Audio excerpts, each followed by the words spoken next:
Pole na changamoto za baba. Asante sana. Okay, kwanza unafanana sana na mwimbaji maarufu Fanuel Sedeki. Yule alikuwa ni kakangu kabisa. Baba mmoja, mama mmoja. Yeah.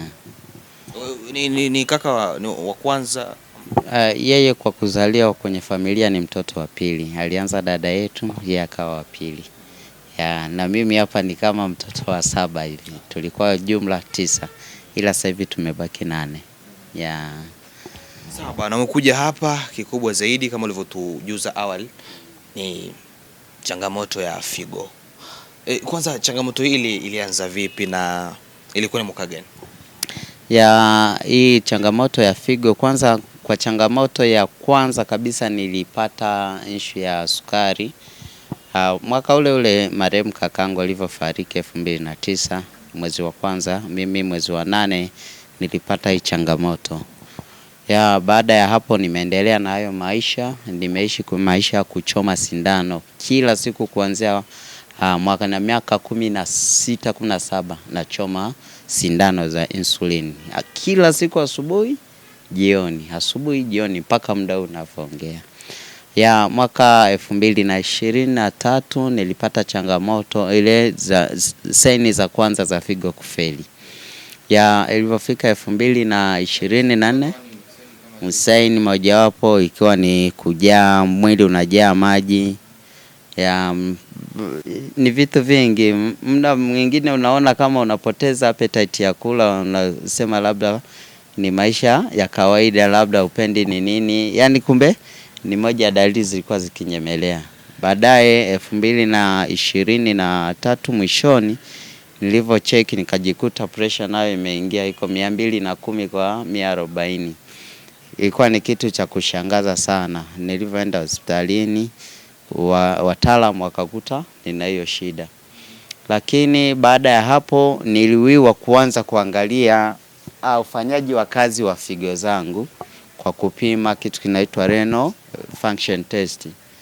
Baada ya kupima hiyo nilikuta creatinine zimepanda. Creatinine ni moja ya vipimo vinavyohusiana na figo. Basi baada ya muda kidogo tulikutana na nephrologist kwa maana ya bingwa wa magonjwa ya figo.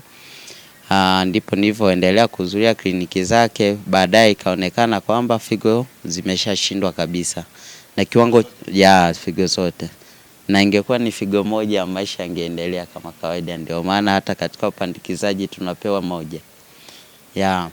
Lakini katika yote namshukuru Mungu, kilichotokea tulikata kama rufaa kwa njia ya mambo ya imani, tena kumwamini Mungu, tunasema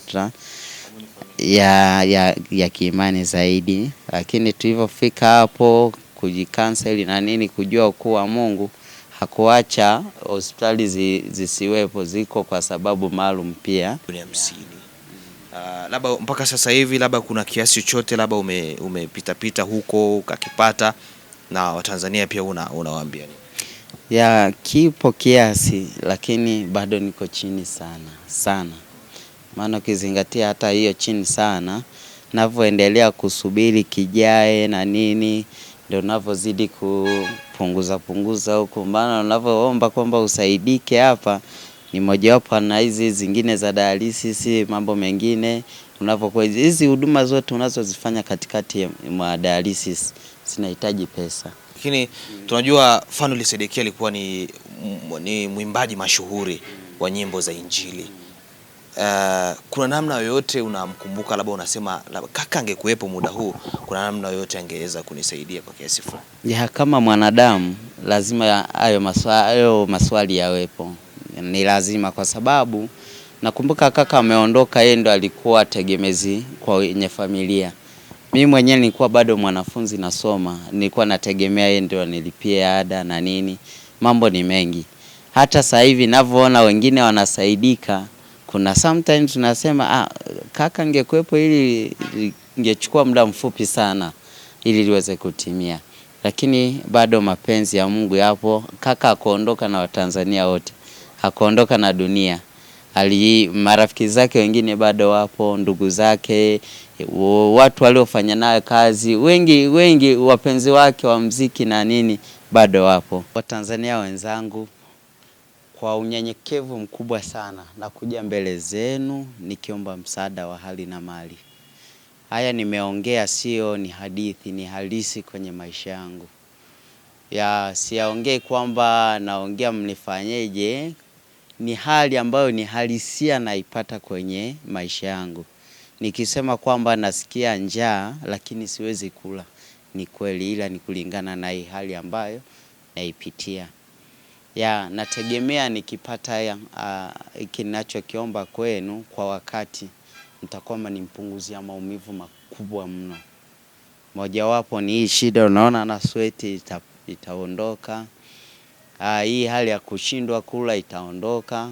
Kwa ujumla nikipandikiza hii figo nitarudi kwenye maisha ya awali. Japo kuna dawa nitakuwa natumia lakini ni zaidi ya haya mateso ninayoyapata.